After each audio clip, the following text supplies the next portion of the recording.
Pozdravljeni vsi! Danes bomo razkrivali skrita in težka življenja različnih zasužnjenih žensk iz ameriške zgodovine.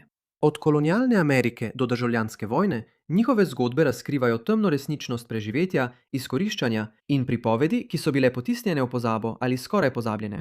Zato se mi pridružite, ko bomo raziskovali vse to in še veliko več. Preden začnemo z videom, bi se rad iskreno zahvalil članom mojega kanala, ki so imeli predčasen dostop do tega videa.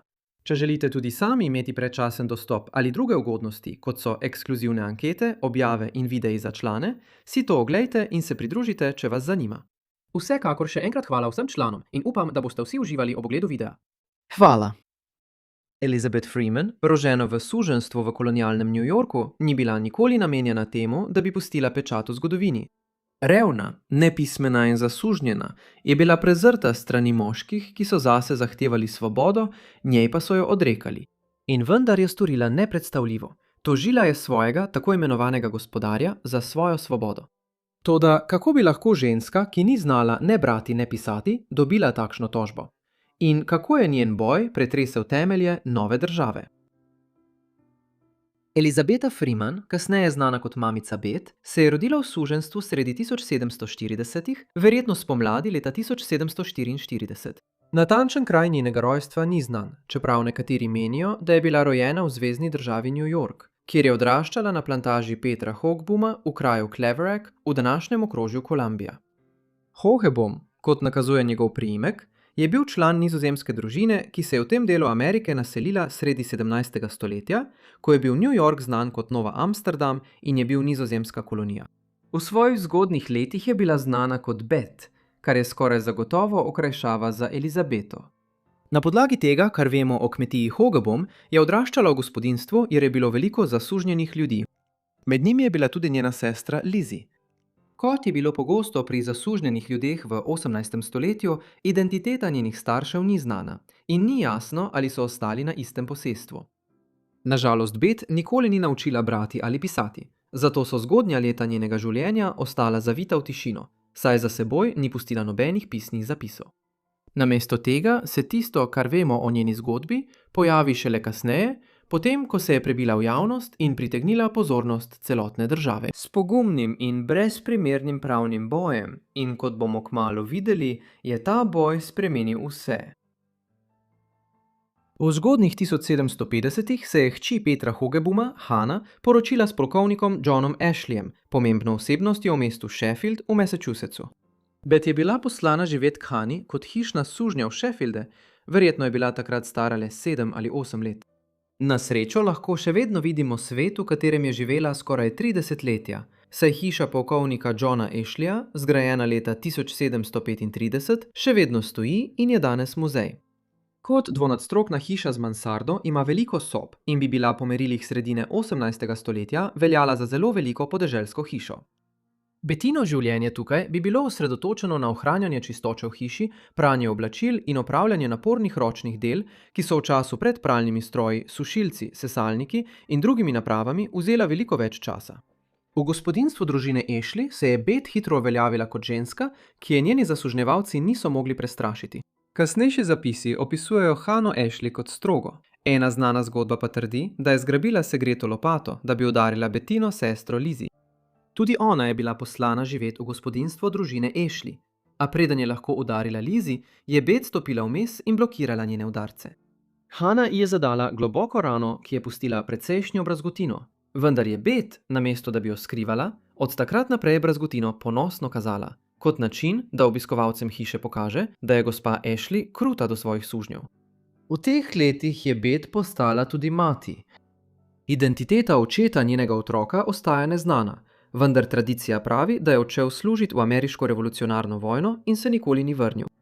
Medtem ko so moški odhajali v boj za svobodo, je Bet ostala v suženjstvu in vzgajala otroka v svetu, ki ji je odrekal celo najbolj osnovno pravico do svobode.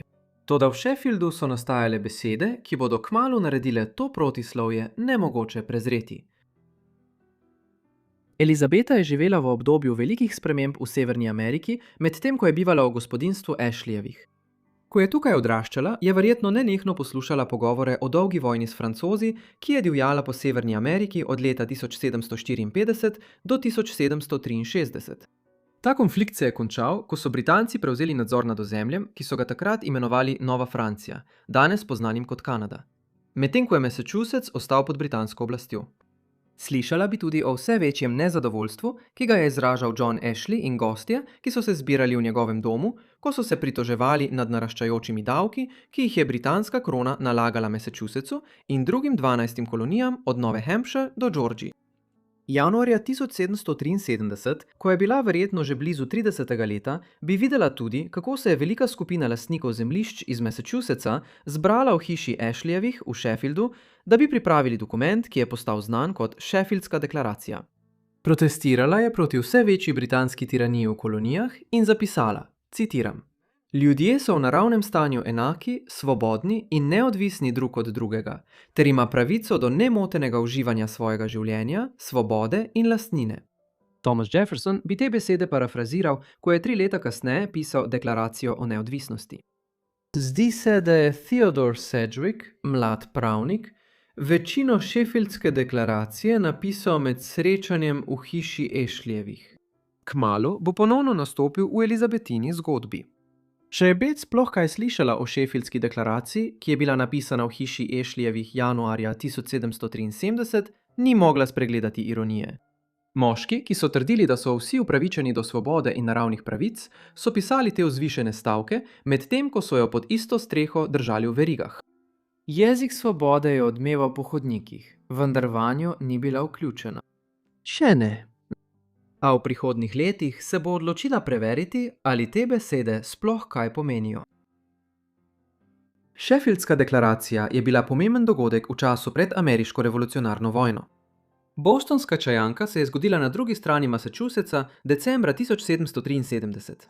Sledilo je poslabšanje politične situacije, ki je spomladi 1775 pripeljalo do izbruha vojne. Drugi celinski kongres je izdal Jeffersonovo deklaracijo o neodvisnosti v Filadelfiji poleti 1776. In sledila je huda vojna z Britanijo, ki je bila dobljena leta 1781 in se končala leta 1783, ko je Britanija priznala neodvisnost Združenih držav Amerike. Kot del ustvarjanja nove zvezne države je Massachusetts leta 1780 pripravil svojo lastno državno ustavo. V njej je bil vključen naslednji odlomek, ki je odmeval tako v Sheffieldski deklaraciji kot v deklaraciji o neodvisnosti. Vsi ljudje se rodijo svobodni in enaki, ter imajo določene naravne, bistvene in neodtujljive pravice, med katerimi lahko štejemo pravico do uživanja in obrambe svojega življenja in svobode, pravico do pridobivanja, posedovanja in varovanja premoženja ter pravico do iskanja in doseganja svoje varnosti in sreče. Vse to je vodilo k obračunu. Elizabeta bi kmalu spremenila te vzvišene obljube v orožje, se soočila s svojim zasužnjevalcem in zahtevala svobodo, ki je bila vse življenje odrekana. Leta 1781 je Beth, zavedajoč se besedila ustave Massachusettsa, skušala vložiti peticijo za svojo svobodo na podlagi ideje, da ustava v bistvu prepoveduje suženjstvo v državi. Po kasnejšem poročilu je rekla Theodorju Sedgwicku, odvetniku, ki je leta 1773 sestavil Sheffieldsko deklaracijo: Slišala sem, da so včeraj brali tisti papir, ki pravi, da so vsi ljudje ustvarjeni enaki in da ima vsak človek pravico do svobode. Nisem neumna žival, ali mi zakon ne bo dal svobode? Sedgwickova zapuščina v abolicionističnem gibanju je mešana, vendar je verjel, da je suženjstvo nezdružljivo z načeli nove ustave Massachusettsa in se je strinjal, da prevzame primer. Ni minilo dolgo, ko je vložil dokumentacijo v imenu Beth in še enega zasuženega moškega v gospodinjstvu Ashley, Broma, za katerega pravijo, da je bil dodan k primeru, da bi ga okrepili, saj so imele ženske takrat omejene pravice. Tako se je leta 1871 začel pravni primer Brom in Beth proti Ashleyju, v upanju, da bosta dosegla svojo svobodo. To bi močno vplivalo na zakonodajo v Massachusettsu. Postopek v primeru Brom in Beth proti Ashleyju se je začel na okrožnem sodišču za splošne zadeve v mestu Great Barrington avgusta 1781. Sedgwickov soodvetnik v tem primeru je bil Tapping Reeve, ustanovitelj pravne šole v Litchfieldu v Connecticutu, ene najstarejših pravnih šol v Ameriki. Skupaj sta veljala za dva izmed najmočnejših odvetnikov v Massachusettsu. Trdila sta, da je besedilo nove ustave Zvezne države Massachusetts dejansko naredilo suženjstvo v tej državi nezakonito in da morata biti Brom in Beth izpuščena na prostost. John Ashley je odgovoril, da par ni bil suženj, temveč hišna služabnika, ki nimata kam iti, kar je bil pogost argument v takšnih primerih v poznem 18. stoletju. Sodišče je razsodilo v prid Bromu in Beth, ter ne le odredilo Ashleyju, naj jo izpusti iz suženjstva, temveč tudi, da ima izplača odškodnino za njuna leta brezplačnega dela. In tako je Beth storila nekaj nepredstavljivega. Zmagala je. V tistem trenutku je postala prva Afroameričanka, ki si je zagotovila svobodo po ustavi Massachusettsa in s tem spremenila njeno obljubo enakosti v živo, neizpodbitno dejstvo. Potem, ko sta si ona in Brom priborila svobodo, so jima ponudili plačana delovna mesta v hiši Ashley. To je bil zelo pogost položaj za številne osvobojene sužnje v Ameriki v poznem 18. in zgodnjem 19. stoletju, saj je velik delež preprosto zamenjal suženjstvo za službo hišnega služabnika z majhnim plačilom. Vendar je Beth ponudbo zavrnila in namesto tega začela delati za Theodora Sedgwicka. Več kot četrt stoletja je preživela v gospodinjstvu Sedgwickovih in postala tesno povezana z družino, saj je skrbela za otroke Theodora in njegove žene Pamele kot varuška. Prav v tem času se je prijelo ime Mum Beth. Potem, ko je leta 1781 na sodišču izbojevala svobodo, si je izbrala priimek Freeman, zato je bila od takrat naprej znana kot Elizabeta Freeman. Uporaba imena Mum Beth strani otrok družine Sedgwick jasno kaže, kako pomemben del družine je postala. To izvemo od Katarine Sedgwick, ene od Theodorjevih hčera, ki je kasneje postala znana pisateljica. Od nje smo prejeli najbolj podrobne zapise o življenju Mum Beth. Leta 1853, ko je bila že starejša gospa, je Katarina napisala knjigo z naslovom Suženjstvo v Novi Angliji, ki je bila objavljena v Bentleyjevem miscelenju. Čeprav je prikazovala institucijo suženjstva v Massachusettsu in drugih severnih državah v milejši luči, je zelo dragocen vir o Betinem življenju in kako si je priborila svobodo. Medtem ko je Beth začenjala novo življenje kot svobodna ženska, so njena dejanja vplivala na zakonodajo v Massachusettsu, medtem ko je živela v gospodinjstvu Sedgwickovih. Njen primer, ki ga je skupaj z Bromom sprožila leta 1781, je bil eden izmed več tožb iz začetka 80. let 18. stoletja, ki so trdile, da je suženjstvo postalo nezakonito po novi ustavi Massachusettsa iz leta 1780. Ostali so bili trije ločeni sodni primeri, skupaj znani kot primeri Quokka Walkerja, čeprav so vsi vključevali isto osebo, zasužnjenega moškega po imenu Quock ali Quock Walker. Zaradi tega je postalo jasno, celo tistim, ki so še vedno upali ohraniti suženjstvo v Massachusettsu, da so tej instituciji dnevi šteti. Leta 1783 le, 2 leti po Elizabetini zmagi, je Vrhovno sodno sodišče Massachusettsa razglasilo suženjstvo za nezdružljivo z državno ustavo. In ko je bil leta 1790 opravljen prvi zvezni popis prebivalstva, v Massachusettsu ni bila navedena niti ena zasužnjena oseba. Tako je Massachusetts postal ena prvih zveznih držav Združenih držav Amerike, ki je postala svobodna država. Za Vermontsko republiko, ki je kot neodvisna država leta 1777 ob svoji ustanovitvi ukinila suženjstvo, ter Pensilvanijo, ki je suženjstvo ukinila leta 1780. Po drugi strani pa so nekatere severne države, kot je New York, suženjstvo ukinile šele globoko v 19. stoletju. Tako je za zmago Elizabeta Freeman pomagala prevesiti tehtnico zgodovine in spremenila Massachusetts v eno redkih krajev v Združenih državah, kjer je bilo suženjstvo izkoreninjeno že v 18. stoletju. V letih, ko je Elizabeta delala v hiši Sedgwick, je imela še drugi poklic, kot lokalna zdravilka, medicinska sestra in babica. V začetku 19. stoletja pa je sčasoma zbrala dovolj denarja, da si je lahko kupila svojo hišo. Do takrat so bili otroci Sedgwick že odrasli in niso več potrebovali varuške. Tako se je upokojila in se preselila v svoj dom na Cherry Hill v mestu Stockbridge. Njena hči, ki je do takrat že imela svoje otroke, je živela v bližini. Beth pa je svoja poznejša leta preživela blizu svojih vnukov in celo pravnukov. Živela je dolgo in umrla v Stockbridgeu decembra 1829. Ker njenega datuma rojstva ne poznamo natančno, ne moremo reči, koliko je bila stara, vendar je bila ob smrti stara približno 85 let in je večji del svojega življenja preživela kot svobodna ženska, kot pa kot sužnja. Ko je razmišljala o tem, kaj ji pomeni svoboda, je nekoč izjavila: Kadarkoli, Kadarkoli sem bila sužnja, če bi mi bila ponujena 1 minuta svobode in bi mi rekli, da moram umreti na koncu te minute, bi jo sprejela. Samo da bi 1 minuto stala na božji zemlji kot svobodna ženska, bi to storila.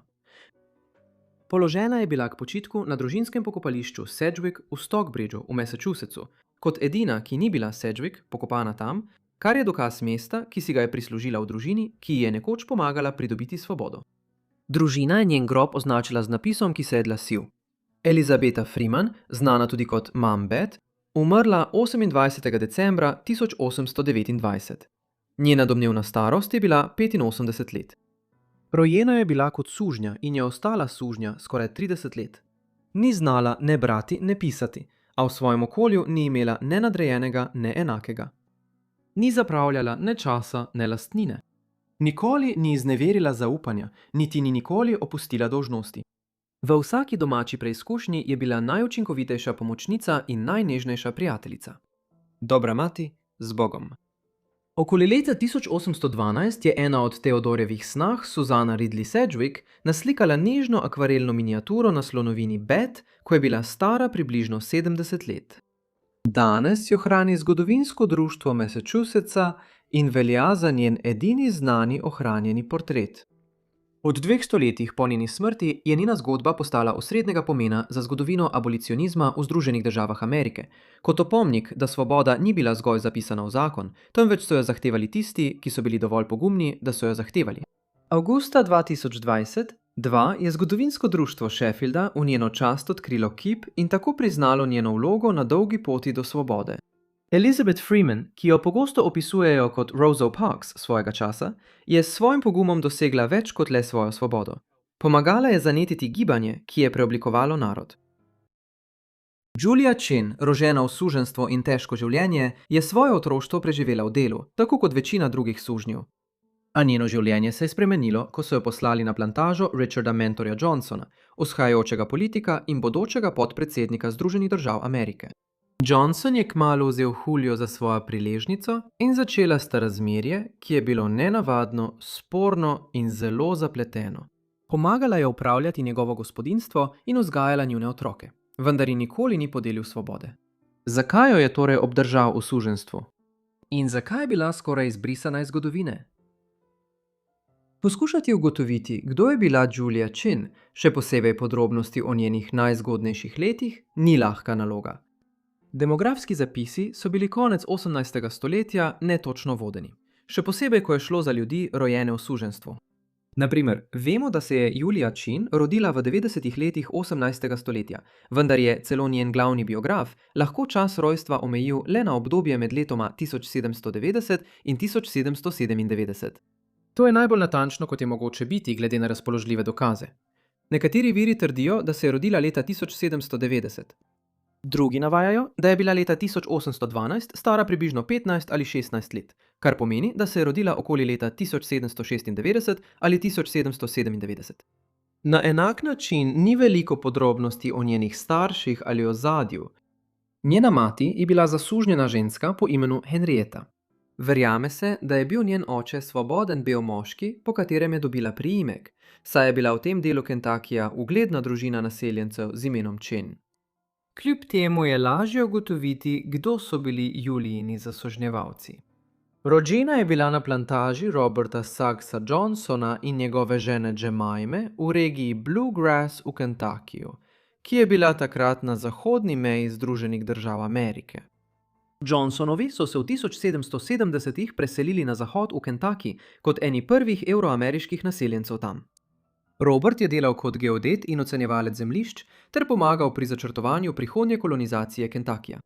Imeli so veliko otrok, vendar je bil njihov 5. sin, Richard Mentor Johnson, rojen tam leta 1870, ključen za to zgodbo. V času njegovega rojstva suženjstva številni beli Američani niso videli kot moralno krizo, temveč kot običajno in celo potrebno institucijo, ki je bila vstakana v širitev zahodne meje, kot bomo kmalu videli.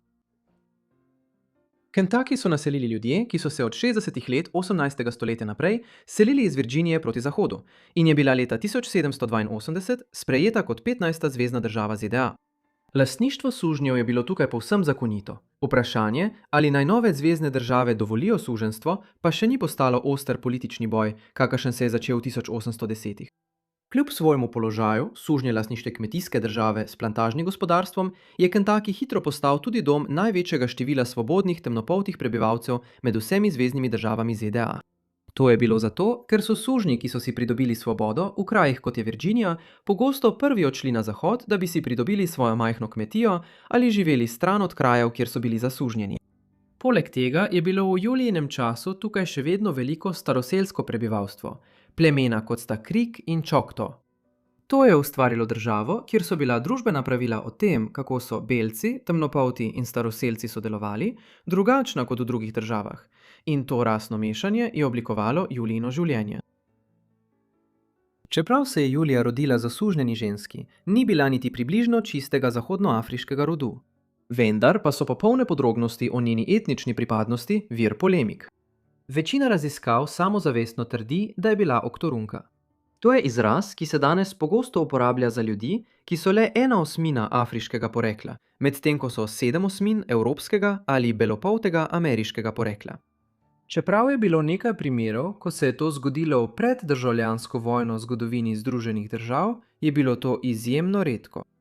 To v resnici ni veljalo za Julijo. Čeprav naj bi imela svetlejšo polt kot mnogi drugi sužnji tistega časa, je bila Julija najverjetneje kvečjemu kvadroonka, kar pomeni, da je imela vsaj 1/4 afriškega porekla. Tudi ne moremo biti povsem prepričani, kako je Julija izgledala. Fotoaparati še niso bili na voljo, preden je umrla, in risbe Julije iz 19. stoletja morda niso povsem natančne. Ne glede na to, ali je bila Julija predvsem evropskega ali belopoltega ameriškega porekla, so z njo ravnali kot z vsakim drugim zasužnjenim otrokom. Njena mati, Henrietta, je za sebe in svoje otroke dobila hrano, ki je bilo veliko premalo za naporno delo, ki so ga morali opravljati. Preživeli so tako, da so na suženjskem vrtu pridelovali majhne količine fižola, zelja in krompirja, vendar jim je, tako kot mnogim zasužnjenim ljudem, kronično primanjkovalo beljakovin in so bili nenehno podhranjeni. Julijina zgodnja leta so zaznamovali težave in pomankanje, vendar pa se je njeno življenje, ko je vstopila v najstniška leta, obrnilo v smer, ki je njeno usodo neposredno povezala z mogočno družino Johnson na načine, ki si jih je le malo kdo lahko predstavljal. Julijino življenje ni postalo lažje, ko je bila v najstniških letih. V tem času je bila Julija ločena od svoje matere in sestre ter poslana živet v gospodinjstvo Richarda Mentorja, mlajšega sina družine Johnson. Johnson je bil star približno 30 let in je bil že ambiciozna in vse pomembnejša osebnost v politiki Kentuckyja. Ustanovil je lastno gospodinjstvo na posestvu Blue Spring Farm, obsežnem posestvu, kjer je živel samostojno. Johnson ni bil poročen in pravzaprav se nikoli ne bi poročil v tradicionalnem smislu.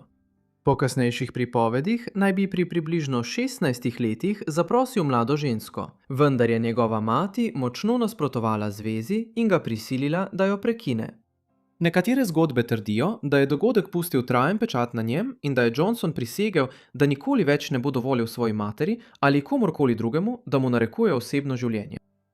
Ne glede na to, ali je bila ta prisega res dana ali ne, je odločitev oblikovala nekonvencionalno domačo ureditev, ki se je kmalu pojavila na kmetiji Blue Spring. Ko je bila Julija poslana tja, je hitro postala njegova priležnica. Težko je uporabiti izraz, kot je vstopila sta v razmerje ali kaj podobnega, ker to za Julijo sprva očitno ni bila sporazumna ureditev, čeprav je njuna zveza sčasoma postala bolj zapletena. Tudi natančna starost Julije v času, ko se je vse to zgodilo, ni znana. Če se je rodila okoli leta 1796 ali 1797, je bila stara le približno 14 let, ko so jo poslali živet k Richardu. Če se je rodila nekaj let prej, okoli leta 1790, je že vstopala v 20. leta. Bolj konkretno je znano, da je leta 1812 rodila hčerko z imenom Imogen. Kmalu zatem je sledila še druga hči z imenom Adeline. Ni veliko dvoma, da je bil Richard oče obeh deklic. Jasno je, da je bil njegov odnos z Julijo v tem času že precej zapleten.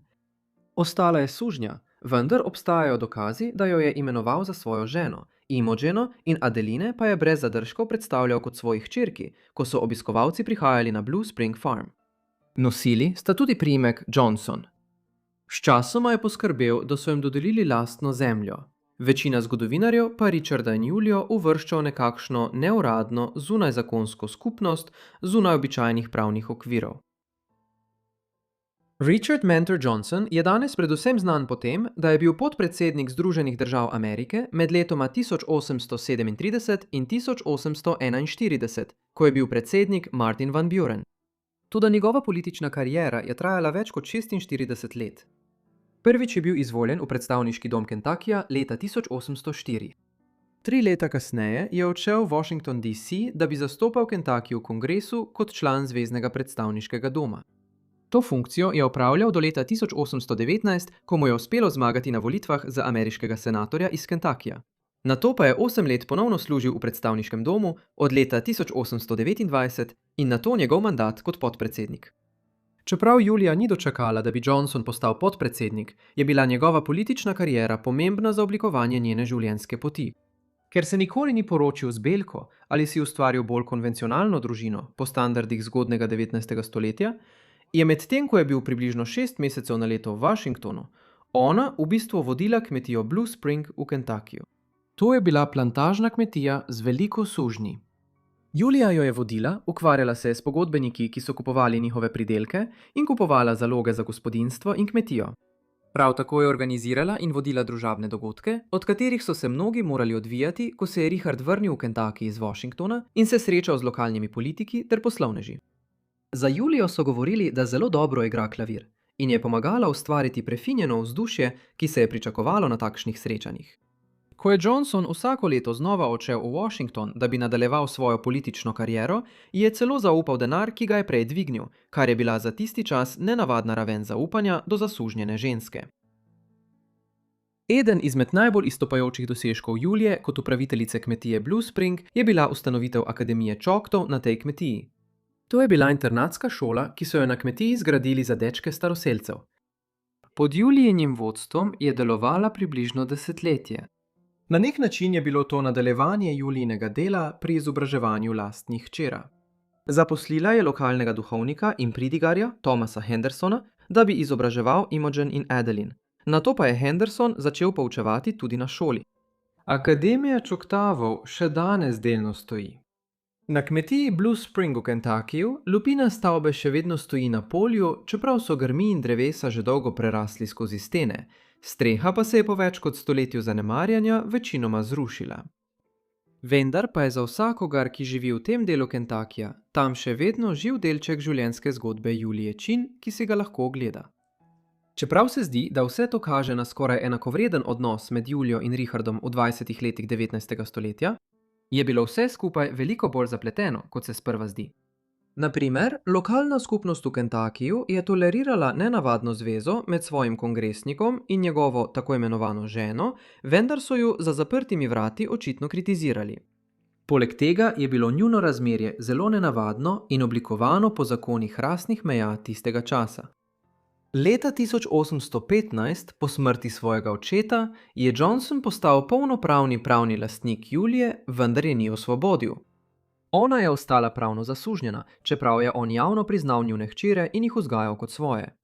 Zgodovinarji so predlagali, da Johnson morda ni osvobodil Julije, ker bi emancipacija lahko oslabila, kot je zapisal en učenjak, vezi, ki so jo vezale nanj. Poleg tega je bilo po takratni zakonodaji medrasno poroko v Kentuckyju prepovedano, zato se, tudi če bi Johnson Julijo osvobodil, nista mogla zakonito poročiti. Julija je imela vendarle vpliv v gospodinjstvu. Poskrbela je, da so njenega brata Daniela in njegovo družino pripeljali na kmetijo Blue Spring, kjer so več let živeli v nekoliko boljših razmerah. V letu 1821 pa so jih prodali, verjetno zato, ker se je Johnson soočal z naraščajočimi finančnimi pritiski ob vzdrževanju svoje politične kariere. Obstajajo tudi dokazi, da je imela Julija občasno težave z ohranjanjem discipline na plantaži, glede na njen status zasužnjene ženske. Pisma Johnsona kažejo, da je svojim belim zaposlenim naročil, naj spoštujejo njeno avtoriteto, vendar zgodovinarji ugotavljajo, da so nekateri zasužnjeni delavci na polju ignorirali njena navodila. Sosednji moški pa niso bili pripravljeni posredovati, ko jih je prosila za pomoč pri kaznovanju teh ljudi. Poleti leta 1833 je Julija hudo zbolela za kolero, ki je pustošila po ameriškem srednjem zahodu. Kolera je bila v 19. stoletju znana kot modra smrt, saj je v velikih valovih preplavila Evropo in nato Ameriko med letoma 1810 in 1890 ter pobila milijone ljudi. To je vključevalo tudi izbruh kolere na Akademiji Čokto, kjer je veliko učencev zbolelo. Več tednov je Julija negovala otroke, da so si jo pomogli, a je na koncu tudi sama zbolela za to boleznijo. Zaradi tega je umrla in bila ena izmed številnih žrtev v 30 letih 19. stoletja, ki so bila za to bolezen najbolj smrtonosna. Ne moremo biti prepričani, koliko je bila stara, ko je umrla. Bila je ali v zgodnjih 40 ali poznih 30 letih. Tudi njen kraj pokopa ni znan. Po Julijini smrti je Richard menda globoko žaloval. V letih, ki so sledila, je navezal razmerje z drugo zasužnjeno žensko na plantaži. Ko ga je kasneje zapustila zaradi drugega moškega, jo je Johnson dal ujeti in prodati na dražbi. Nato je začel podobno razmerje z njeno sestro, ki je bila prav tako zasužnjena. Julijina zgodba je bila več desetletij pozabljena. Pravzaprav bi to morali imenovati prikrivanje. Med predsedniškimi volitvami leta 1836 je bilo veliko negativne publicitete glede Richardovega zasebnega življenja in njegove škandalozne zveze s sužnjo. Na primer, krožil je letak, ki so napadali Richarda mentorja Johnsona zaradi njegove zveze z Julijo Chin in njunima dvema hčerkama. Na eni izmed karikatur iz leta 1836 je Johnson prikazan skupaj z obema hčerkama, pri čemer ena drži portret Chinove. Umetnik je namerno potemnil barvo kože Chinove in deklet, da bi povečal rasno stigmo in ga javno zasmehoval. Kljub polemiki, ki je obkrožala njegovo zasebno življenje, je bil Richard Mentor Johnson izvoljen za podpredsednika na listi Martina Van Burena. Leta 1850 je Johnson še vedno delal v politiki, vendar sta bila takrat njegovo telesno in duševno zdravje že v upadu. Umrl je zaradi kapi 19. novembra pri 70 letih starosti. Pokopan je bil na pokopališču Frankfurt v Frankfurtu. Njegove hčere z Julijo so kot doto dobile obsežne kmetije in so se poročile z belci, vendar iz njegove oporoke niso prejele ničesar. Po njegovi smrti sta se dva njegova še živeča brata, John in Henry Johnson, očitno uničila Richardove dokumente in druge zapise. Verjetno sta bila tukaj dva motiva. Prvič, želela sta izbrisati vsak spomin na Richardov sporen odnos in dve hčerki, ki ju je imel z Julijo. Drugič, čeprav Richard v času svoje smrti ni bil izjemno premožen človek, je zapustil dovolj veliko posestvo, da sta ga njegova dva brata želela pridobiti zase, namesto da bi prešlo na Imogen, ki je bila leta 1850 še živa. Našla sta sodnika, ki jima je bil pripravljen pomagati zagotoviti, da Richardova hči mešane rase ne bi podedovala njegovih zemljišč. Sodišče je razglasilo, da ni zapustil vdove, otrok, očeta ali matere, zato je bila ponarejena oporoka vpisana v uradni zapisnik. Ker so bili Richardovi dokumenti uničeni in je njegovo posestvo prešlo na njegove brate in njihove družine, je bila zgodba Julie Chin do neke mere utišana. To je trajalo vse do poznega 20. stoletja, ko je bila v eni izmed publikacij mimogrede omenjena podpredsednik Združenih držav Amerike in njegova zasužnjena žena. Te omembe so v zadnjih letih vzbudile dovolj zanimanja pri več raziskovalcih, da je bilo objavljenih več študij o njenem življenju in času, vključno s celovito biografijo v obliki knjige, ki jo je napisala Amrita Chakraborty Myers. Tako je bila zgodba Julije Chin, zasužnjene žene podpredsednika, rešena iz pozabe.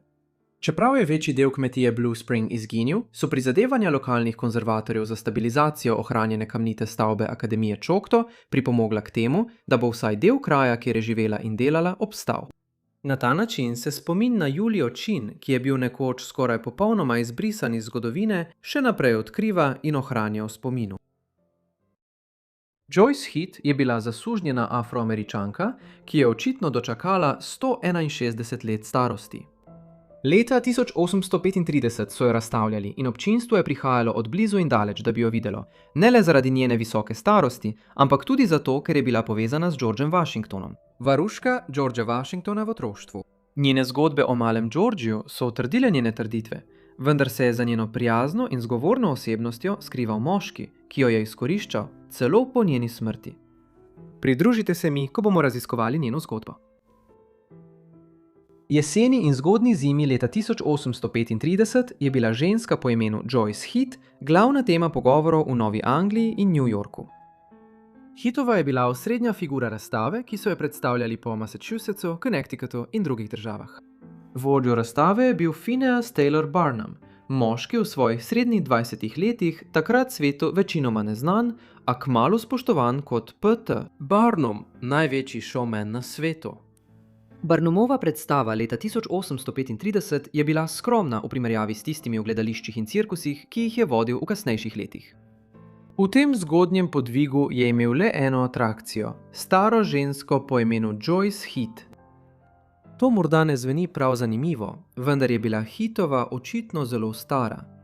Pravzaprav je bila Heathova tako stara, da je trdila, da je bila dojilja Georgea Washingtona, velikega junaka ameriške revolucionarne vojne in prvega predsednika Združenih držav Amerike. Tisti, ki so jeseni in zgodaj pozimi prišli obiskat Heathovo v Novi Angliji, ali pa so jo nekaj tednov prej videli na njenem debiju v Nibbles Garden v New Yorku, so bili navdušeni nad njenimi zgodbami o malem Georgiju in o tem, kako ga je vzgajala v Virginiji pred stoletjem. Za boljšo predstavo. George Washington se je rodil v Virginiji spomladi leta 1732. 103 leta preden je Barnum začel razstavljati Heathovo. Glede na to, da so bile dojilje običajno ženske, stare med 20 in 40 let, bi morala biti Heathova, če bi verjeli Barnumovim trditvam, stara vsaj 120 let.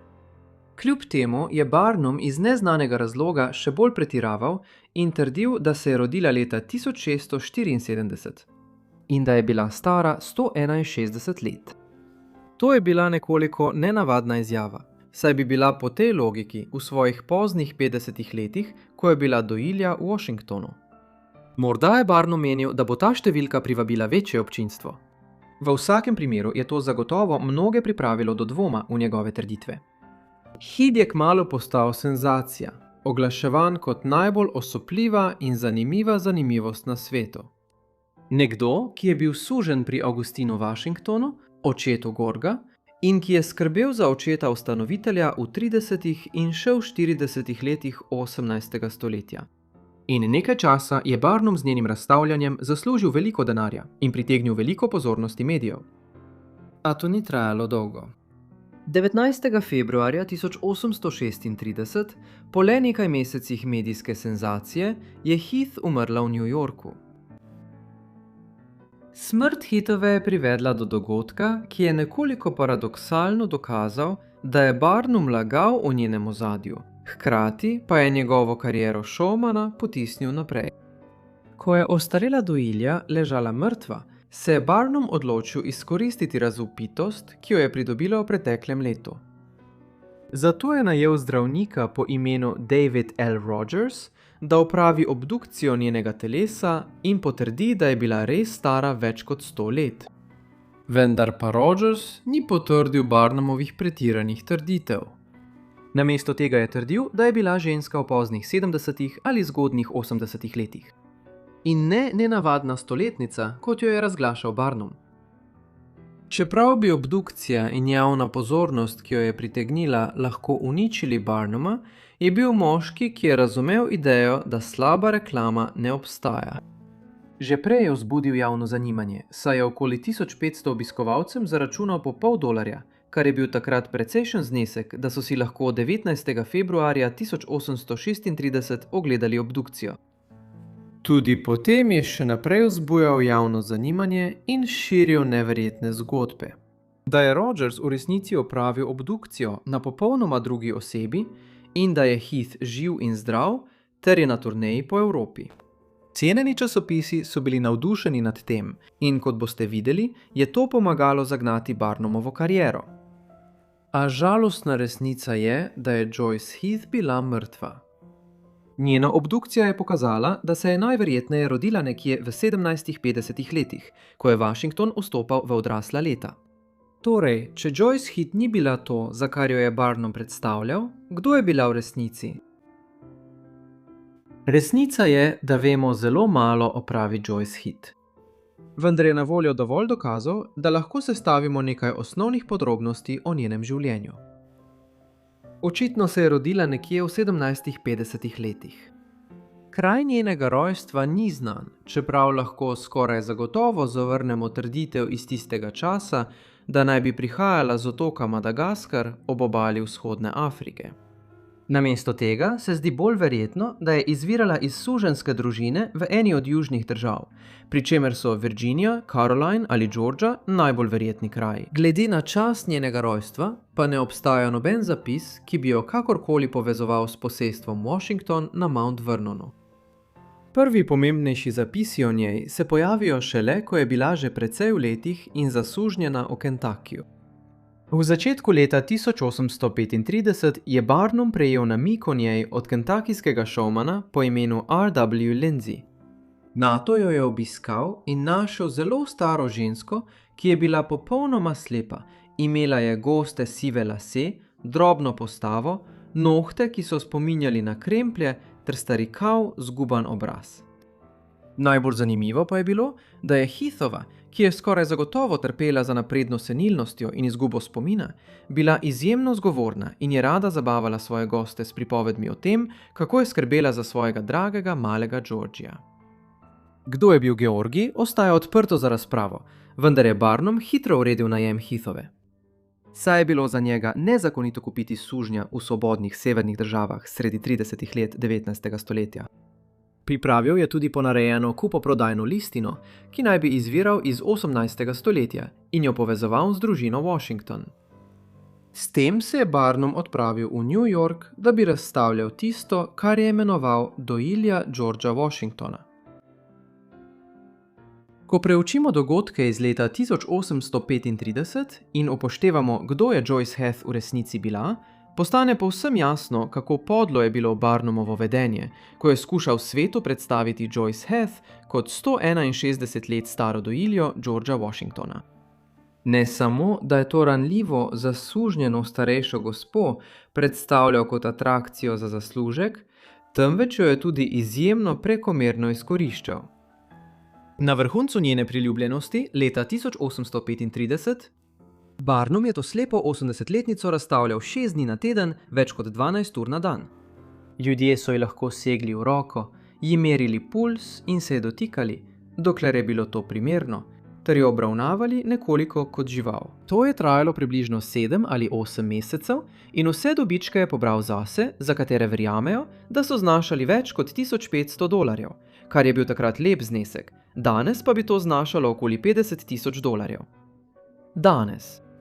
Barnum je prav tako upogibal takratna pravila o lastništvu sužnjev, saj je, citiram, najemal Hethovo od njenega lastnika iz Kentuckyja, države, kjer je suženjstvo še vedno veljalo, in jo peljal v svobodne severne države, kjer je bilo suženjstvo nezakonito. Toda v vseh pogledih jo je dejansko kupil in je nezakonito potoval po New Yorku in Novi Angliji s sužnjo. Pojavljale so se govorice o dodatnih zlorabah.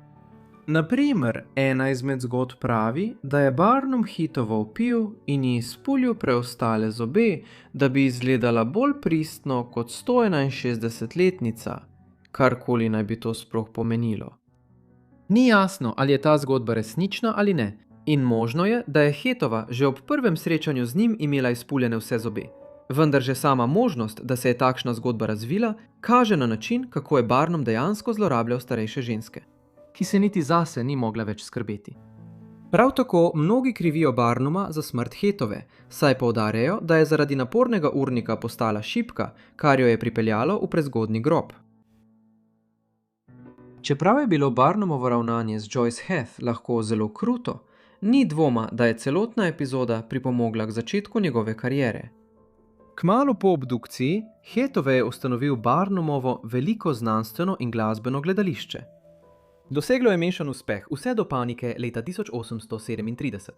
Finančni zlom, ki je v poznih 30 letih 19. stoletja povzročil gospodarsko stagnacijo.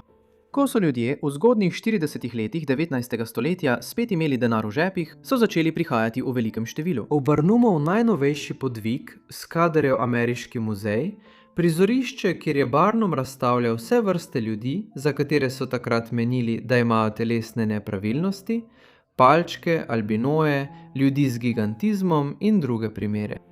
To je bil začetek dolge kariere, v kateri je človek, ki je postal znan kot največji šovman na svetu in ustanovil cirkus Barnum in Bailey, večinoma obogatel z izkoriščanjem nesrečnikov, ljudi kot je bila Joyce Head, s katero se je vse skupaj začelo sredi 30. let 19. stoletja. Zanimivo je, da je Barnumov ugled pogosto še danes okrepljen, zlasti zaradi filma Največji šovman iz leta 2017, ki je popolnoma prezrl manj prijetne vidike njegovega življenja, kariere in značaja. Joyce. Head so po obdukciji pokopali v Barnumovem rojstnem kraju Bethel v Connecticutu. Trdil je, da je bilo to storjeno s spoštovanjem, vendar to zanemarja vsa njegova dejanja do tistega trenutka. V poznejših letih se je Barnum izkazal kot odločen abolicionist, njegova izkoriščanja Headove pa so postala velik vir zadrege. Na kratko je o tem pisal v svojih spominih iz leta 1869 in izrazil, da je najmanj zaslužna od vseh mojih prizadevanj v showbiznisu prav tista, ki me je uvedla v ta posel. Dodal je, da to ni bila šema, ki bi si jo sam izmislil, temveč nekaj, kar je bilo že nekaj časa pred javnostjo in kar je imelo toliko zagovornikov. Za njeno pristnost sem v času, ko sem jo prevzel, iskreno verjel, da je pristna. Barnum večinoma zmanjšuje pomen turneje s Hitevo in se izogiba podrobnostim o obdukciji, ki jo preprosto označi kot temno temo, ovito v skrivnost. Danes pa je njen spomin ponovno pridobil pomen in ni več zgolj čudnost, ki jo je Barnum izkoristil za gradnjo svoje kariere. Predvsem raziskave Harriet A. Washington v njeni knjigi Medicinski apartheid, ki so izpostavile način, kako je medicinsko eksperimentiranje na Afroameričanih ostajalo prisotno v Ameriki 19. stoletja, tudi ko se je suženjstvo že bližalo koncu. In delo Benjamina Ressa o rasnih odnosih v zabavni industriji 19. stoletja v Združenih državah je poudarilo, kako je bila Head žrtev moškega, ki ga prepogosto slavijo kot največjega šovmana tistega časa. Pozdravljeni vsi! Danes si bomo ogledali življenje Biddy Mason, Afroameričanke, rojene v suženjstvo, ki je kasneje postala ena najbogatejših žensk v Kaliforniji. Njeno izjemno življenje zajema tako ukinitev suženjstva, kot tudi širitev Združenih držav proti Zahodu v 19. stoletju. Pridružite se mi, ko bomo raziskovali njeno zgodbo. Verjame se, da se je Biddy Mason rodila 15. avgusta leta 18 v okrožju Hancock v Georgiji, čeprav teh podrobnosti ne moremo zagotovo potrditi. Ob rojstvu je bila poimenovana Bridget, vendar je v mladosti postala znana kot Biddy in to ime je obdržala do konca svojega življenja. Biddy se je rodila v suženjstvu, saj je bila Georgija na globokem jugu Amerike še vedno sužnjelastniška država in je to ostala skoraj 50 let. Še huje pa je bilo, da so Biddy v mladosti ločili od njenih staršev in jo prodali lastniku plantaže v Georgiji, Robertu Smithsonu. Čeprav je bilo njeno otroštvo in pravzaprav velik del njenih zgodnjih odraslih let težko in prežeto s suženjstvom, se je v tem času naučila številnih veščin, ki so ji kasneje omogočile uspeh. Na primer, na plantaži Roberta Smithsona, ki jo je kupil od njenega prvotnega lastnika v 20. letih 19. stoletja. Naučila se je veliko o kmetijstvu in poljedelstvu. Tudi drugi zasužnjeni tam so jo naučili o ljudski medicini, ki je bila prinesena iz Afrike v Združene države in se je prenašala iz generacije v generacijo. V teh letih se je naučila tudi spretnosti babice. Leta 1836 je bila Biddy ali podarjena kot poročno darilo ali prodana Robertu in Rebeki Smith, mlademu paru, ki je imel plantažo na zahodu zvezne države Mississippi. Naslednjih 10 let svojega življenja je preživela tam, v tem času pa je imela 3 otroke, vse hčere. Ellen se je rodila leta 1838 in leta 1844, Harriet pa leta 1847. Ugibalo se je, da je njen zasušnjevalec Robert Smith oče teh otrok, vendar ni dokončnih dokazov, ki bi to potrdili. Leta 1847 so v Mississippi prispeli nekateri mormonski misionarji, da bi začeli domačine spreobračati v pripadnike nove cerkve Jezusa Kristusa svetih iz poslednjih dni, ki je pogosto neuradno znana kot LDS cerkev ali mormonska cerkev. To je ustanovil Joseph Smith na zahodu zvezne države New York v 20. letih 19. stoletja. potem ko je trdil, da je doživel vrsto božanskih razodetij in cerkev je v naslednjih letih precej zrasla. Ko so rasli, so se začeli seliti proti zahodu, da bi na meji Združenih držav Amerike našli ameriški Sion. Do 40. let 19. stoletja so imeli postojanke v delih Illinoisa, Ohia in Missourija, vendar je rast moči cerkve v teh regijah povzročila tudi nasprotovanje in leta 1844 Smith je bil ubit v izgredu v Illinoisu. Kljub temu so njegovi privrženci ostali zvesti cilju in mormonske skupine so v naslednjih letih še naprej odhajale proti jugu in zahodu v iskanju novih spreobrnjencev. In prav ena takšna skupina mormonov je leta 1847 prispela na Smithovo plantažo v Mississippiju. Kmalu po prihodu mormonske misije v Mississippi je Robert Smith sprejel vero cerkve LDS, nato pa se je odločil preseliti v Utah, saj so voditelji mormonske cerkve tja odšli, da bi ustanovili novo obmejno skupnost. S seboj je vzel svojo družino in sužnje, vključno z Biddy in njenimi 3 hčerkami. Tam je naslednik Josepha Smitha kot vodja cerkve, Brigham Young, popeljal svoje ljudi v dolino Salt Lake in začeli so ustanavljati naselje, ki bo postalo središče mormonizma, Salt Lake City. Prav tja so se leta 1847 odpravili Smithovi in širši konvoj, katerega del so bili, prečkali so Colorado leta 1848 in prispeli v Utah. Na poti so bile Biddyjine medicinske spretnosti zelo koristne in bila je nepogrešljiv član konvoja. Ko so končno prispeli v Utah, so se Smith in njegova skupina naselili v mestu Cottonwood, nedaleč od Salt Lake Cityja. Cerkev svetih iz poslednjih dni ni bila abolicionistična verska skupnost. Dejansko je imel Brigham Young očitno odpor do Afroameričanov. Suženstvo pa je bilo dovoljeno v Salt Lake Cityju in okoliških naseljih. Vendar pa je leta 1851 Brigham Young sprejel odločitev, ki je na prvi pogled odprla možnost, da bi Biddy pridobila svojo svobodo. Leta 1848 so Združene države Amerike v mirovni poravnavi po mehiško-ameriški vojni pridobile ogromno ozemlje, ki se je raztezalo od Teksasa do Tihega oceana. To je vključevalo območje, ki so ga Mehičani poznali kot Alta Kalifornija, a je hitro postalo ameriška zvezna država Kalifornija. Prav tako so leta 1848 v Kaliforniji odkrili obsežne zlate žile in ko so se novice o tem razširile, se je začel množičen val 10 000 iskalcev zlata in drugih pustolovcev, ki so se odpravili proti zahodu v Kalifornijo. Zlata mrzlica leta 1849 in v naslednjih letih je povzročila izjemno hiter razvoj države. Brigham Young pa si je zelo želel, da bi cerkev svetih iz poslednjih dni imela prisotnost v kalifornijski regiji. Zato je leta 1851 Brigham Young poslal misijon proti jugozahodu v San Bernardino v Kaliforniji. Tistim, ki so šli na potovanje, je naročil, da je bila Kalifornija leta 1850, ko je bila sprejeta v zvezo kot 31. zvezna država, sprejeta kot svobodna država. Zato sužnji v tej državi niso smeli biti v lasti. In vsak, ki bi svoje sužnje pripeljal iz Utaha v Kalifornijo, bi jim s tem dejansko podelil svobodo. Tako se je zdelo, da bo Biddy kmalu dobila svobodo, ko se je Robert Smith odločil, da se svojo družino in sužnji pridruži misiji v Kaliforniji, vendar je imel Smith drugačne načrte. Robert Smith svojih sužnjev ob prihodu v Kalifornijo ni spustil na prostost in mnogi zasužnjeni posamezniki, kot je bila Biddy, sploh niso vedeli, da so ob vstopu v državo upravičeni do svobode. Poleg tega so bili kalifornijski organi v zgodnjih 50. letih 19. stoletja nasplošno neradi preganjali lastnike sužnjev, ki so v državo vstopili sužnji in jih niso izpustili na prostost. Zaradi tega so Biddy in njene hčere ostale zasužnjene še več let po prihodu v Kalifornijo. Leta 1855 je ena od Biddynih hčera, Ellen, začela hoditi s svobodnim temnopoltim moškim po imenu Charles Owens.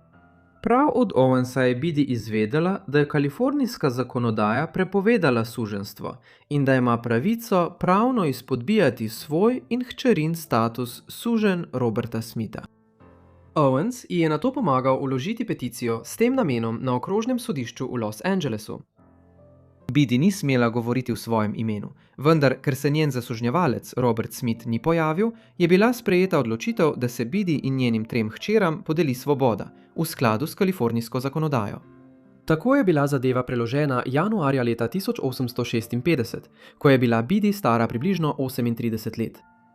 V tem trenutku se je Bidi odločila, da si za priimek izbere Mason. To je bilo srednje ime Masona, mormona iz San Bernardina, za katerega je Bidi nekaj časa delala in ga je očitno spoštovala. Ko sta leta 1856 ona in njena hči dobili svobodo, so se Bidi in njene hčere preselile k družini Owens, ki ji je pomagala pri pritožbi na sodišču. Njena hči Ellen pa se je kmalu poročila s Charlesom Owensom. Bidi si je zagotovila delo medicinske sestre in dobro izkoristila medicinske veščine, ki jih je pridobila v mladosti v Georgiji. Kmalu je v tem poklicu uspevala, saj je Kalifornijo konec 50. let 19. stoletja prizadela epidemija črnih koz. In v zgodnjih 60. letih 19. stoletja, medtem ko so bile njene babiške veščine nenehno iskane. Masonova je v tem času živela skromno in varčevala svoj denar. Do leta 1866 je prihranila dovolj denarja, da si je lahko kupila svojo hišo na ulici Spring v Los Angelesu za $250. To je bila nizka cena, saj je bila ulica Spring takrat na obrobju Los Angelesa, vendar je s hitrim širjenjem mesta postala bolj osrednja lokacija. S tem nakupom je Bidi postala ena prvih temnopoltih žensk, ki je imela v lasti nepremičnino v Kaliforniji, kmalu pa je imela v lasti še več. Enaka varčnost, kot jo je kazala v svojih prvih letih svobode, se je nadaljevala tudi v 70. letih 19. stoletja. In Bidi je začela uporabljati prihranjeni denar za nakup poceni nepremičnin na obrobju mesta, ki jih je nato čez nekaj let prodala z lepim dobičkom, saj so vrednosti nepremičnin okoli Los Angelesa še naprej naraščale. Do začetka 80. let 19. stoletja je Bidi nakopičila precejšnje bogastvo in ga uporabila za začetek gradnje poslovnih stavb v mestu, ki jih je nato oddajala kot pisarniške prostore. Zaradi tega izostrenega poslovnega čuta in njenega uspeha v kalifornijski nepremičninski industriji je Bidi Mason do poznih 80. let 19. stoletja, ženska, ki se je rodila kot sužnja v Georgiji 70 let prej, nakopičila premoženje, ocenjeno na približno $300,000, kar je danes približno $10 milijonov. Dejavnosti Bidi so segale onkraj njenih poslovnih interesov. Leta 1872 sta skupaj z njenim zetom Charlesom Owensom soustanovila losangeleško podružnico prve afriške metodistične episkopalne cerkve, prve afroameriške cerkve v Los Angelesu. Sestanki, na katerih so načrtovali in organizirali ustanovitev cerkve, so potekali v Masonovem domu na Spring Street. Zemljišče, na katerem je bila cerkev zgrajena, je prav tako neposredno podarila ona. Mason je danes splošno znana tudi po svoji filantropiji in dobrodelnih dejavnostih. Na primer, pripisujejo ji pomembno vlogo pri ustanovitvi prve osnovne šole v mestu za afroameriške otroke. Ko ji je njeno zasebno premoženje to omogočilo, je tudi precej darovala lokalnim dobrodelnim organizacijam in različnim pobudam. Nekatere od teh dejavnosti so precej izstopajoče. Masonova je na primer pogosto obiskovala zapornike v svoji regiji, da bi ugotovila, kako jim lahko zagotovi pravno pomoč. V 80. letih 19. stoletja, ko so hude poplave prizadele Los Angeles in je na tisoče ljudi ostalo brez vsega, je Masonova odprla račune na svoje ime v več trgovinah z živili in prek teh računov več tednov plačevala nakupe žrtvam poplav. Nazadnje je v svojih poznejših letih svoj dom dejansko spremenila v nekakšno sirotišnico in dom za oskrbo revnih. Ljudje so vsak dan prihajali sem po pomoč zaradi svoje revščine, in ko jih Bidi zaradi slabšega zdravja ni več mogla sprejemati pri vratih zunaj, jih je njen vnuk pripeljal v hišo, da so se srečali z njo. Ni presenetljivo, da je bila zaradi vsega tega Bidi v afroameriški skupnosti v Los Angelesu znana kot babica Mason. Masonova je umrla 15. januarja 1891. leta pri 73 letih starosti v Los Angelesu. Čeprav je postala cenjena osebnost v svoji skupnosti, tako zaradi svoje dobrodelnosti kot tudi verske dejavnosti, je bila vseeno pokopana v neoznačenem grobu na pokopališču Evergreen, ki se nahaja v okrožju Boyle Heights v mestu. Šele skoraj 100 let kasneje je bil njen prispevek k zgodnji zgodovini Kalifornije priznan, ko je bil leta 1988 nad njenim grobom postavljen velik nagrobnik. Leto kasneje je Kalifornijski afroameriški muzej pripravil razstavo v čast njenemu življenju in 16. november 1989 razglasil za Dan Biddy Mason. Danes je v Los Angelesu v njeno čast poimenovan spominski park Biddy Mason. Tako je stoletje po njenem času izjemna zgodba Masonove postala bolj znana širši javnosti. V začetku leta 1855 je fotografija na videz bele 7-letne deklice postala senzacija po vsej Ameriki. Njeno ime je bilo Mary Mildred Williams in pravkar je bila osvobojena suženjstva v Virginiji. Mož za to podobo je bil senator Charles Sumner, ki je upal, da bo s tem vzbudil ogorčenje po vsej državi in spodbudil abolicionistično gibanje. Toda, kdo je bila ta deklica in kako je pristala v suženjstvu na ameriškem jugu? Deklica na fotografiji, ki jo je Sumner razpošiljal po Ameriki sredi 50. let 19. stoletja, je bila Mary Mildred Botts, ki je kasneje postala bolj znana kot Mary Mildred Williams.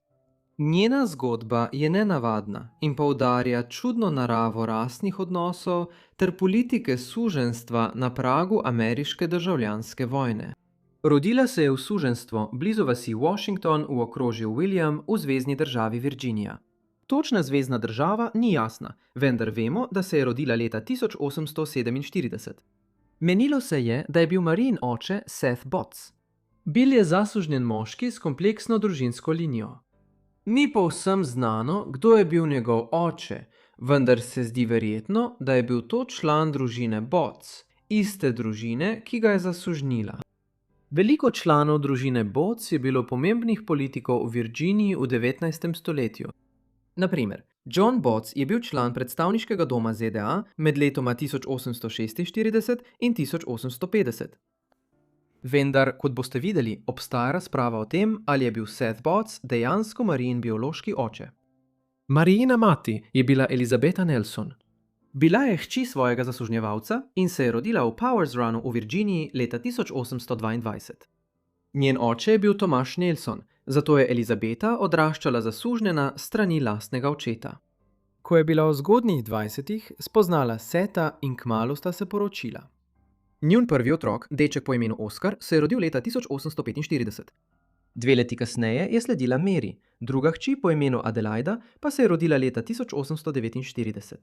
Toda pri Sethu in Elizabetinih dekletih je bilo nekaj nenavadnega, nekaj, kar bo kasneje prevzelo vso državo. Čeprav sta bila njuna starša oba zasužnjena, sta Mary in Adelaida izvedeli popolnoma beli. Šepetanje je naraščalo, govorice so se širile in pojavila so se vprašanja. Ali so bili to res Sethovi otroci? Ali pa se je za njihovo bledo kožo skrivala neka skrita zgodba in morda še kak drug skrivnostni oče? Verjetno bi pomislili, da je Seth Botts zelo zgodaj posumil, da Marija in Adelaida nista njegovi biološki hčerki glede na njuno svetlo polt. Na jugu pred državljansko vojno je bilo žalostno pogosto, da so lastniki sužnjev izkoriščali zasužnjene ženske in pogosto postali očetje otrok, ki so bili svojim zakonitim očetom komaj podobni. Zasužnjene ženske so lahko občasno tudi posojali drugim gospodinjstvom, seveda pa se je lahko tudi njihovo lastništvo spremenilo. Točno to se je zgodilo Elizabeti leta 1846, leto preden se je rodila Marija. Elizabetin oče, Tomaš Nelson, je umrl konec leta 1845 in ona je skupaj s svojo materjo in sestrami prešla v lastništvo očetovega svaka J.C. Weedena. Tako je že zgodaj leta 1846 začel prevzemati lastništvo nad sužnji svojega pokojnega sorodnika. V tem obdobju sta se rodili Marija in Adelaida, obe tako svetlopolti, da bi ju zlahka zamenjali za belki. Glede na čas rojstva in njun videz, so mnogi domnevali, da je bil viden njun oče, a resnica je bila še bolj zapletena. Seth Botts je bil morda resnično zmeden glede tega, ali je bil oče Marije in Adelaide ali ne. In to je razumljivo. Občasno je še vedno videval Elizabeto, potem ko je zapustila Nelsonovo kmetijo, in čas teh obiskov bi se lahko ujemal z zanositvijo tako Marije kot Adelaide. V krvnih odnosih suženjstva takšne negotovosti niso bile redke. Poleg tega je bila Marijina mati, Elizabeta Nelson, prav tako zelo svetlopolta. V rasnih razvrstitvah tistega časa bi jo verjetno imenovali kvadroonka ali oktroonka, izraza, ki sta se uporabljala v psevdoznanstvenem rasnem razvrščanju tiste dobe. Da bi nekoga označili kot četrtinsko ali osminsko temnopoltega oziroma pretežno belopoltega. Njen oče, Tomaš Nelson, je bil belopolti, medtem ko je bila njena mati mešane rase. Če gremo še dlje v preteklost, je Elizabetina rodovina vključevala pomemben delež belske kolonialne linije, ki je v očeh družbe 19. stoletja pretehtala njeno afriško dediščino. K temu je treba dodati še dejstvo, da je bil tudi Seth Botts suženj mešane rase, nezakonski sin svobodnega belca. Glede na njegovo lastno zapleteno poreklo, postane bolj razumljivo, zakaj sta se Mary in Adelaida zdeli skoraj povsem belopolti in zakaj Seth ni mogel biti prepričan, ali je bil njun biološki oče ali ne. Tako zapletena in zaskrbljujoča sta lahko postala suženjstvo in rasna identiteta na ameriškem jugu, kot posledica generacij nekontroliranega izkoriščanja in globoko zakoreninjenih neravnovesij moči med zasužnjevalci in zasužnjenimi. Mary Mildred Botts nikoli ne bi prišla v središče javnosti, če ne bi bilo rasno in politično nabitega vzdušja v Združenih državah, ko se je rodila. Suženjstvo so na območju, ki je kasneje postalo Združene države, začeli izvajati leta 1619. V naslednjem stoletju in pol se je razširilo in do izdaje deklaracije o neodvisnosti leta 1776 je bilo v nastajajoči državi že več 100.000 sužnjev. A že takrat se je začela vse bolj razvijati razprava o moraličnosti suženjstva. Nekatere zvezne države v Novi Angliji so začele omejevati ali celo prepovedovati suženjstvo že v 80. letih 18. stoletja. Vendar pa je bilo v južnih državah, kot so Virginija, Karolini in Georgia, gospodarstvo popolnoma odvisno od pridelave poljščin, kot sta tobak in bombaž, ki so jih na poljih pobirali sužnji. Zaradi tega je bil tukaj močan odpor proti odpravi suženjstva. Vprašanje suženjstva se je vleklo desetletja. Mnoga leta pred rojstvom Marije so večina severnih držav odpravile suženjstvo, vendar so se vseeno strinjale, da bodo živele v sožitju z južnimi državami, kjer je suženjstvo ostalo globoko zakoreninjeno. To nelahko ravnovesje je omogočilo, da je vsaka regija sledila svoji poti. Vendar pa je širitev Amerike proti zahodu in sprejemanje novih ozemelj ter držav. V 40. in 50. letih 19. stoletja so se ponovno razplamteli siloviti spori o tem, ali bo suženjstvo dovoljeno na teh novih ozemljih, kar je razpravo o suženjstvu z novo intenzivnostjo ponovno postavilo v ospredje narodne pozornosti. Leta 1854 se je pojavila republikanska stranka kot nova močna sila, ki je drzno razglasila odpravo suženjstva za svoje temeljno poslanstvo. Med ustanovnimi člani je bil tudi senator iz Massachusettsa Charles Sumner, neomajen zagovornik svobode. Kmalu po tem prelomnem političnem premiku je bila Mary Mildred Williams postavljena v središče pozornosti celotne države. Njena zgodba pa je sprožila vihar, ki je pretresel same temelje razdeljenega naroda. Mary Mildred Botts je preživela le 7 let v okovih suženjstva, a so te leta pustila brazgotine, ki so segle veliko globlje kot verige. Zapleten in negotov položaj, ki so ga imeli ona, njeni sorojenci in njena mati v gospodinjstvu družine Whedon, je bil poln napetosti in zelo zapleten. Veden je nameraval prodati veliko sužnjev, ki jih je podedoval od Nelsona, vendar so ga pri tem na sodišču ovirale zapletene okoliščine. Vprašanje pravnega lastništva nad Elizabeto in njenimi potomci. To je vključevalo njeno izjemno zapleteno družinsko linijo. Zaradi tega sta Elizabeta in njeni otroci več let ostala v pravni negotovosti na Whedenovi plantaži. Leta 1850 se je Seth Botts, odločen, da vzame usodo v svoje roke, podal na drzno in nevarno potovanje. S pomočjo Henryja Williamsa, osvobojenega sužnja in zaupanja vrednega zaveznika, je ponaredil listine o svobodi, ki bi spremenile vse. Seth je tvegal vse in pobegnil iz Virginije ter se podal po nevarni mreži Underground Railroad, skrivni rešilni poti za nešteto pobeglih sužnjev, ki so iskali svobodo na severu. Ko je prispel v Boston, se je vrgel v neosmiljeno delo, gnan z enim močnim ciljem, da odkupi svobodo svoji ženi in otrokom. Z neomajno vztrajnostjo in ključno podporo abolicionističnih zaveznikov je do začetka leta 1855 zbral dovolj denarja, da je zagotovil njihovo izpustitev. Družina je nato prevzela priimek Williams, prav tisto ime s ponarejenih dokumentov, ki je sprožilo njihov pobeg. V osupljivi preobrazbi mala Mary Mildred Botts ni bila več sužnja v Virginiji. Bila je Mary Mildred Williams, svobodno dekle v Bostonu, zdaj pripravljena izzvati narod. Tukaj je v enačbo vstopil Charles Sumner. Ko so Mary, njena mati in drugi sorojenci v začetku leta 1855 pridobili svobodo, je Seth že vzpostavil povezave z abolicionističnim gibanjem v severnih svobodnih državah. Ena takšna povezava je bil Sumner, ki je pravkar pomagal ustanoviti republikansko stranko. Slišal je za zapleteno družinsko dediščino Mary in Adelaide ter za dejstvo, sta bili za vsakogar, ki jo je videl, belki. Ker se je zavedal moči podob v boju za srca in misli ljudi, je senator Charles Sumner zdaj poskrbel, da so naredili dagerotip Mary. Verjetno jo je izbral zato, ker je bila starejša od obeh sester. Nastala slika je bila kmalu objavljena v časopisih Boston Telegraph in New York Daily Times, skupaj z uvodniki, ki so bralce osupnili. Kako je lahko dekle, ki je videti tako nedvomno belo, sploh kdaj bilo zasužnjeno? Fotografija je postala nesporen dokaz moralne pokvarjenosti v središču suženjstva in je razkrila izkrivljeno rasno logiko ter zlorabe juga, ki so jih lahko videli vsi. Odziv je bil izjemen. Članki so povzročili pravo nacionalno senzacijo, Marijina podoba pa se je razširila kot požar, zaradi česar je postala prvi pravi zaščitni obraz v Ameriki, komaj desetletja potem, ko se je pojavila fotografija. Sumner je začutil zagon in jo popeljal na govorno turnejo po severu ter njeno zgodbo uporabil kot orožje.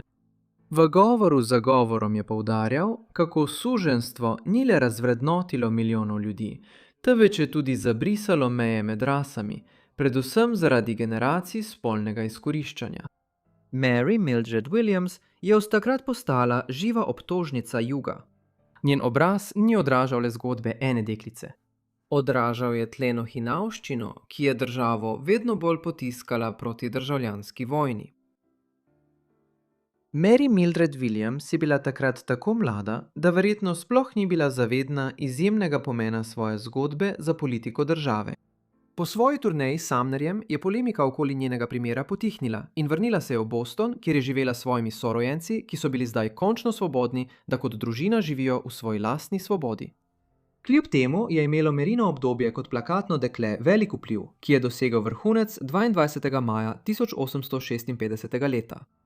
Tistega dne je bil Sumner na tleh ameriškega senata napaden strani skrajnega zagovornika suženjstva iz južnih držav in člana predstavniškega doma Prestona Brooksa. Šokantno je, da je Brooks skoraj do smrti pretepel Sumnerja. Ostal je s hudo poškodbo hrbtenice, od katere si je opomogel šele po eksperimentalni operaciji v Evropi leta 1858. Ta brutalen napad leta 1856, ki ga je Brooks izvedel nad Sumnerjem, velja za ključen trenutek v razpadu odnosov med severom in jugom. Nasilen simbol poglabljajočega se razkola, ki bi privedel do izbruha ameriške državljanske vojne leta 1861. Ta vojna bi se končala 4 leta kasneje, ko je predsednik Abraham Lincoln izdal razglas o emancipaciji in končno ratifikacijo 13. amandmaja, ki je odpravil suženjstvo v Združenih državah. S formalnim koncem suženjstva se je začel dolg in boleč razkroj sistema izkoriščanja, ki je oblikoval zapleteno in tragično poreklo Mary Williams. Toda njena zgodba se s tem ne konča. Potem, ko je sredi 50. let 19. stoletja postala nacionalno znana kot mlado dekle, katere osupljiva podoba je pretresla državo, je Mary Mildred Williams tiho izginila iz javnosti. Vendar je živela dolgo življenje, čeprav nekoliko neortodoksno za tisti čas. Po koncu državljanske vojne je še naprej živela v Bostonu v Massachusettsu. Njej in njeni družini se je tam pridružil vse večji val nekdanjih sužnjev, ki so se iz južnih držav preselili v severna industrijska mesta, ko se je gospodarsko življenje Amerike v poznem 19. stoletju spreminjalo. V svojem domu v Bostonu je družina Williams živela z nekaterimi drugimi priseljenci z juga. Josephine in Joseph Jackson sta bila par osebojnih sužnjev iz Louisiane. Henry Clay je bil 19-letni nekdanji suženj iz Severne Karoline, poleg njega pa je bilo še nekaj drugih. Tako je dom Williamsovih v Massachusettsu postal zatočišče za številne nekdanje sužnje iz južnih držav, da so si opomogli na severu, preden so v 70. in 80. letih 19. stoletja prispeli v Boston. Sčasoma se je družina začela oddaljevati. Vsak član se je podal na svojo pot in začel svoje življenje. Mary in Elizabeta sta se preselili v hišo v Hyde Parku v Bostonu, ki je bil pretežno berska soseska. Medtem ko je tam živela, je Mary leta 1882 dobila spoštovano službo kot uradnica v registru zemljiške knjige. Letna plača je znašala $780, kar je bil za tisti čas podoben znesek. Danes bi to znašalo približno $25,000. Nato se je leta 1888 preselila v stanovanje na ulici Tremont, da bi bila bližje službi. Mary je očitno uživala v tej službi in je tam ostala, dokler se ni upokojila nekje v prvih letih 20. stoletja. Mary se nikoli ni poročila in ni imela otrok. Preživela je tudi ostale člane svoje družine za mnogo let. Bila je edina, ki je bila še živa ob začetku 20. stoletja. Kot zanimiv primer rasne identitete v Ameriki po državljanski vojni, se je v odrasli dobi odločila, da se identificira kot belka, kar je zabeleženo tudi v uradnih popisih prebivalstva in podobnih dokumentih. Eden od teh zapisov, Zvezni popis prebivalstva ZDA iz leta 1900, navaja tudi, da je živela s partnerko Mary Maynard, ki je bila takrat stara 45 let. Takrat je živela v četrti Beacon Hill v Bostonu, ki je bila znana po sproščenem odnosu do gejevskih in lezbičnih zvez, dokler te niso bile odkrito izražene. Mary Maynard je bila verjetno partnerka Mary Mildred Williams, kar bi lahko pojasnilo njeno odločitev, da se ne poroči in nima otrok. Mary Mildred Williams je živela do leta 1921 in umrla v Bostonu v svojih srednjih 70 letih.